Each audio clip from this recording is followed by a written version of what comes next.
everyone, I am Melanie Youngsma, publisher of the Lansing Journal, sitting here again with Carol Shabarko, our managing editor. Hi everybody. The Lansing Journal is Lansing's only newspaper, and it is our mission to build community by keeping people informed and connected. You have heard me talk about people being informed and connected a lot. That's sort of our tagline. Yes. And informed and connected serves our mission of building community. That's how we build community, by keeping people informed and connected. And that applies to decisions we make about what stories to cover. It applies to how we cover stories and how we interact with people while we're covering stories. Today we're going to talk about how building community is also part of the whole fabric of the Lansing Journal. It affects our business decisions. It affects our advertising decisions. It's the guide star we have for making these decisions. And that includes our policies. And today we're going to talk specifically about our comment policy. Now, Carol has told me that a lot of newspapers don't even allow comments on their stories.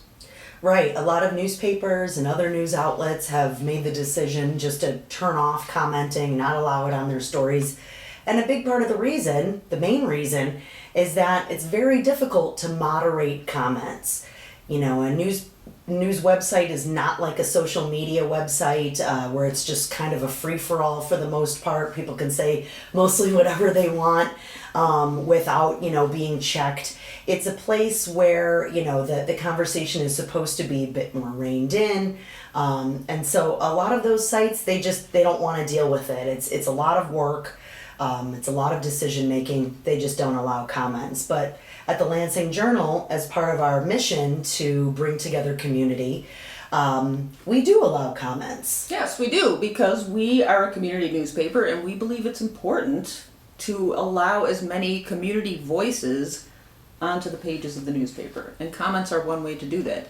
And as you mentioned, our policy is specific to the comments that appear on our website underneath our articles. Right, we don't YouTube have comments and Facebook comments. That's another issue. Yes. And we have less control over those, but we can control our website. That's where we spend time moderating comments. Right. And we don't just use a boilerplate policy for our comments. It's not just something that Melanie picked up and poured it over. I mean, I think it's based off of a lot of comment policies, but you put thought into this. It's curated. It's curated specifically for the Lansing Journal and specifically for what we're looking to accomplish through allowing comments on our stories. Building community. And the reason we're talking about this today is because our community has grown. Our website community has grown. So we have new people. New people might not be aware that we even have a comment policy. So we thought it would be a good time to review. Remind. Exactly. Inform and connect. Let's do it. So tell us a little bit about the comment policy, Melanie, just so we have the groundwork, we know what we're coming from. Yeah. We can put that on the screen, and I'll put a link to it below the video so that you can read the whole thing for yourself. I don't want to read it online in this video, but basically it's about respect. It's about engaging in conversation respectfully. Yes. That does not mean you have to agree with what's in an article, or you don't have to agree with other commenters, but you do have to be respectful. So the very first thing is no foul language. Obvious. And we don't get a lot of foul language. No. But when we do, we delete it. We don't even have to think about that. Right. We just delete it. We're a family-friendly newspaper. And I think it's important to start off by mentioning that our comments aren't posted automatically. True. Each comment that we receive is reviewed by either Melanie or myself, and we make the decision to approve it or not approve it. Right. So if you've submitted a comment and you don't see it right away, that's just because we haven't gotten to it yet, but we will. Yeah. Then we talk about thoughtfulness and respect from all our contributors, and that's related also to number 3, which is we do not allow personal attacks. No. Lately, we've published some things that provoke strong feelings. We know that. And that's okay, and that's to be expected. We've been talking about a lot of controversial topics and ones that have gotten people really fired up. And that's part of the reason we are covering them, is because people do care so much about these things. Right. But it can make the comments a little spicy. But regardless of that, even if you do get riled up, even if you do get spicy, we don't allow our commenters to personally attack one another. Right. You can attack the content of an article Yeah. or of another comment, but not the person. So name calling and assumptions about character, try to stay away from that.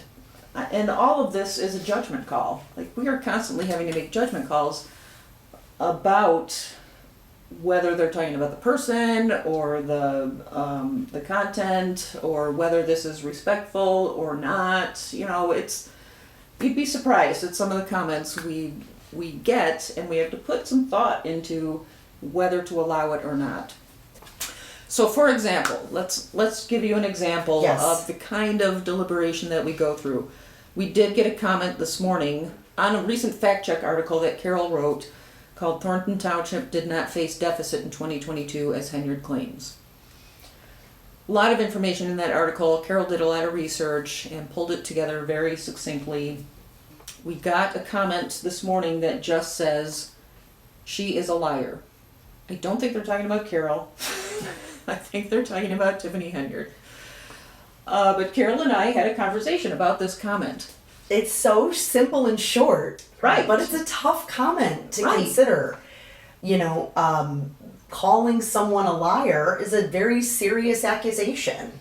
And that could be characterized as a personal attack. Right. However, it may be important to include this because Tiffany Henyard is a public figure, and if she is lying, and there have been times when she... Has been caught in untruths. Right? So is it important for us to approve this comment? Does it build community to include this comment? She is a liar. That's a tough call, and that's the kind of call that Carol and I are making. We are putting thought into this. Yes. Does it further the conversation? Or is it just a poke? Right. It helps that it appears that the author of the comment has given their real name, and a real email address.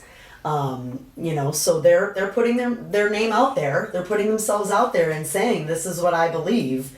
But we're making the decision about whether that's appropriate. Whether is it needed. I mean, even now, we try to respect Tiffany Henyard. Absolutely. That position that she holds.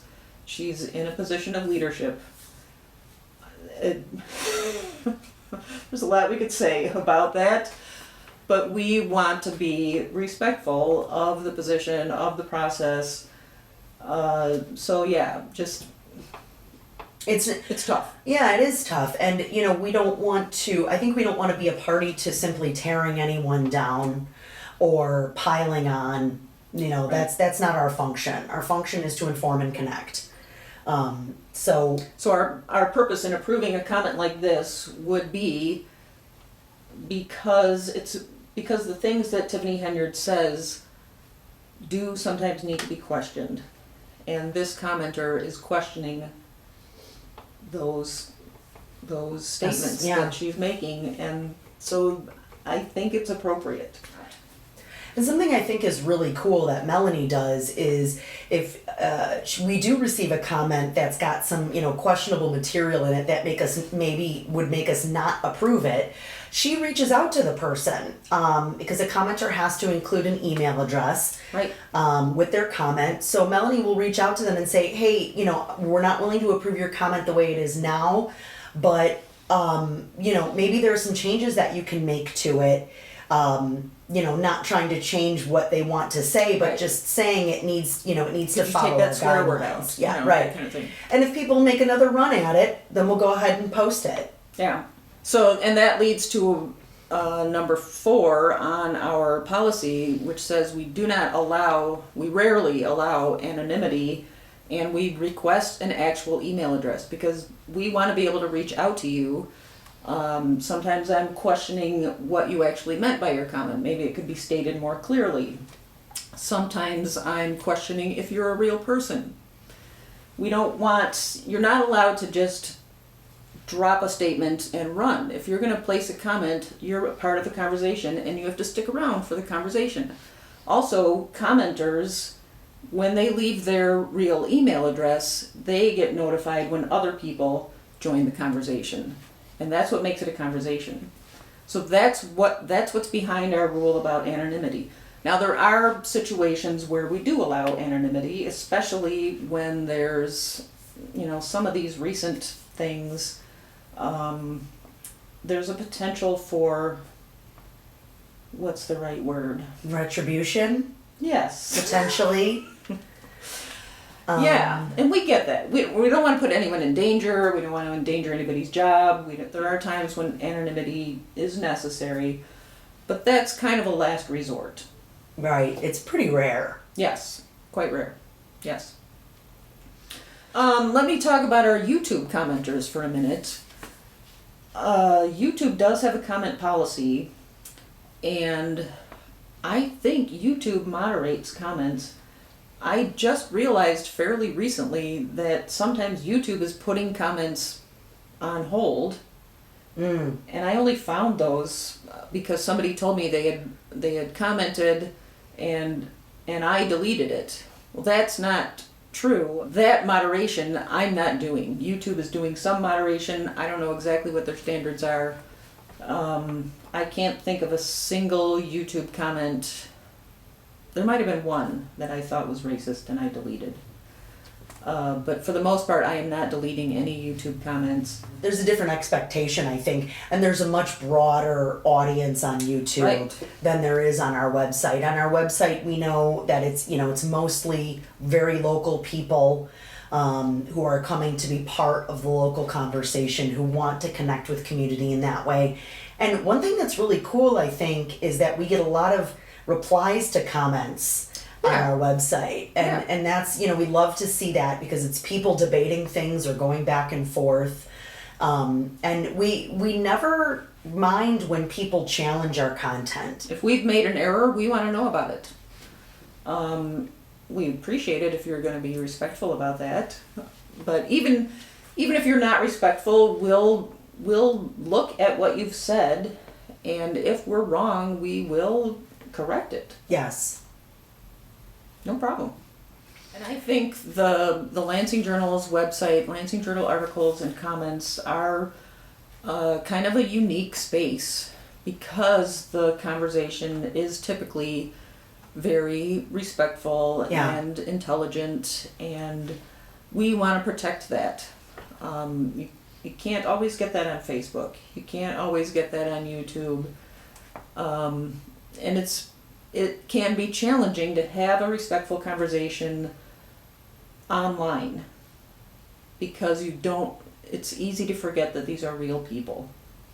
These are real people who are posting these comments. These are real people who are writing the articles.